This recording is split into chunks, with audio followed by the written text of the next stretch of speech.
ময়নাগুড়ির ঐতিহ্যবাহী জল্পেশ মন্দিরে পুজো দিয়ে তৃণমূল কংগ্রেসের প্রার্থী রামমোহন রায় জোর কদমে প্রচার শুরু করেন।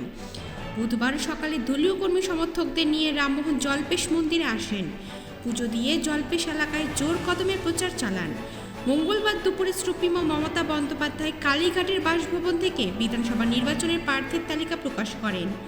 ময়নাগুড়ি বিধানসভা কেন্দ্রের যুব নেতা রামমোহন রায়ের নাম ঘোষণা করেন। যুব নেতার নাম ঘোষণা হতে তৃণমূল কংগ্রেসের কর্মীরা উল্লাসে মেতে ওঠে। রামমোহন রায় সবুজ আবির মেখে দলের নেতাকর্মীদের সাথে পা মিলিয়ে প্রচারের ময়দানে ঝড় তোলে। এখনও ময়নাগুড়ি বিধানসভাতে বিজেপি প্রার্থী ঘোষণা করতে পারেনি। প্রচারে অনেকটাই পিছিয়ে বিজেপি।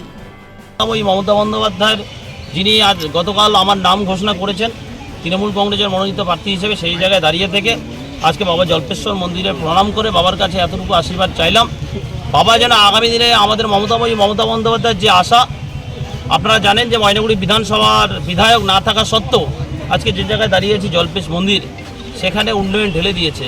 দুখানা নতুন ব্রিজ উন্নতিদের আসার জন্য, সুবিধার্থের জন্য। সেখানে মানুষ এসে রাত্রে থেকে যেন সুন্দরভাবে সকালে আবার স্নান সেরে পবিত্র মানসিকতায় ধোয়া কাপড় পরে যেন বাবার দর্শন নিতে পারে, তার জন্য একটা ভবন করেছে, যার নাম অতিথি নিবাস দিয়েছে।